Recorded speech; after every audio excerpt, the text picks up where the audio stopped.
Imagine we've all heard some sort of joke about St. Peter and getting into heaven that goes, I don't know, there's probably a lot of different angles that go with it. Maybe something like this, though. A pastor and an airline pilot meet St. Peter at the gates of heaven. The airline pilot is first to approach the saint. Peter says, "Name and profession, please." Pilot says, "John Williams, Rainer Air Pilot." Peter's rifling through a massive book. John Williams,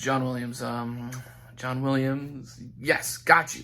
Clicks his fingers and a beautiful silk robe and ornate golden staff appear out of thin air. Peter then says, "Please take these and you may enter the kingdom of heaven."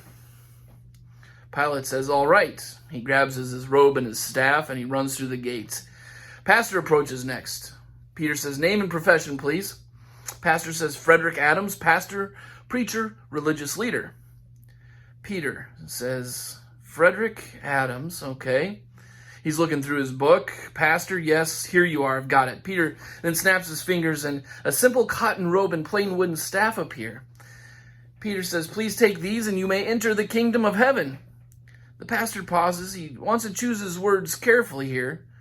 He says, "St. Peter, I really don't mean any disrespect and I trust and have faith in his ways, but why does John, an airline pilot of all people, get a golden staff and silk robe, and I, a man who had dedicated his life to God, get a cotton robe and wooden staff?" "Oh, well, you see, here in heaven, we work on a merit system, and when you were preaching, people were sleeping, but when John was flying, people were praying." Now, I guess, in Methodist theology, we don't really believe in the merit system, but it makes for a good joke anyhow. We've seen the saints' names on the sides of churches, of schools, and of hospitals. St. Joseph, St. Vincent de Paul, St. Bronislav, St. Jude, St. Matthew, St. Luke. Now, when I began looking into this question that was asked, why don't United Methodists revere the saints like the Catholic Church does, I thought it might be easy, but it ends up that I ended up splitting this topic into 2 weeks, and I did this because I found out what I thought about this topic was not correct at all. I hadn't studied the saints closely before because as a United Methodist, we don't hold the saints in the esteem that the Catholic faith does. So I read more from our Catholic brothers and sisters to hear from their perspective, and I learned quite a bit. And so this week will be just a brief introduction on the saints because we don't talk about them too much. And when I say brief, it's going to be brief.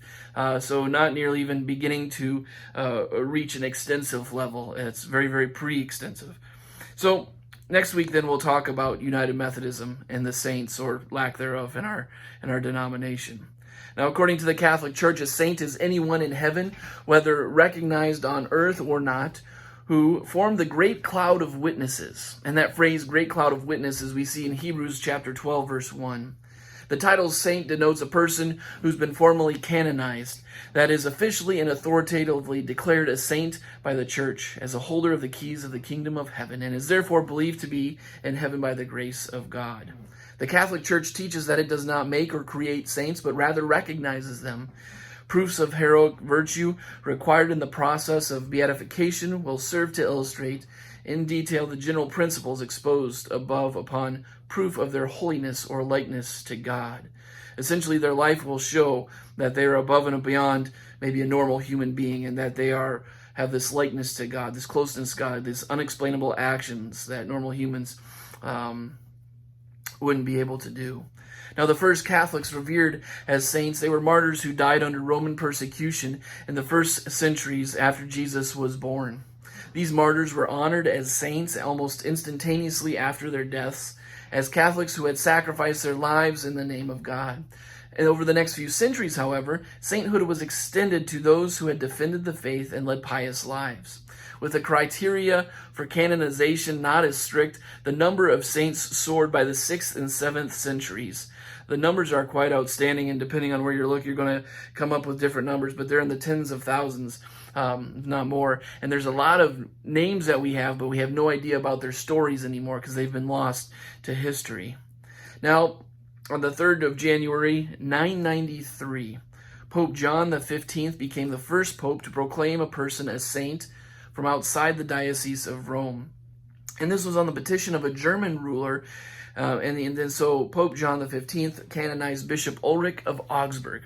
Now, before that time, the popular cults or venerations of saints had been local and spontaneous and were confirmed by the local bishop.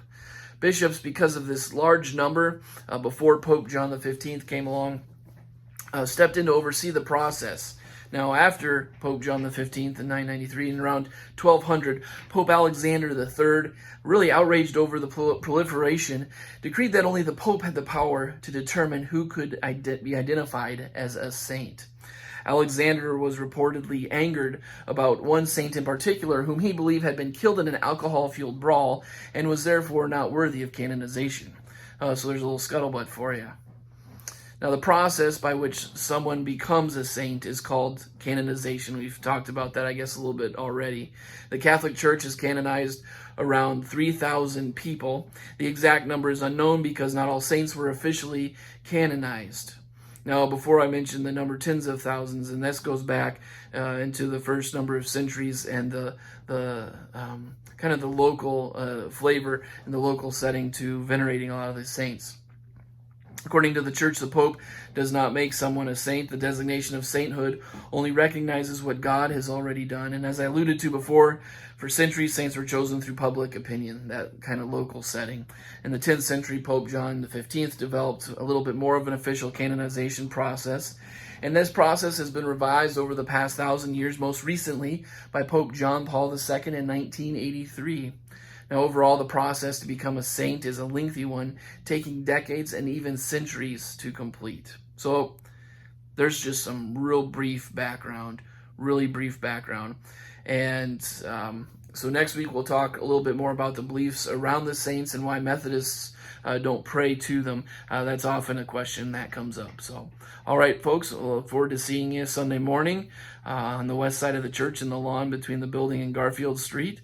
And we'll begin worship at 9 a.m. Take care.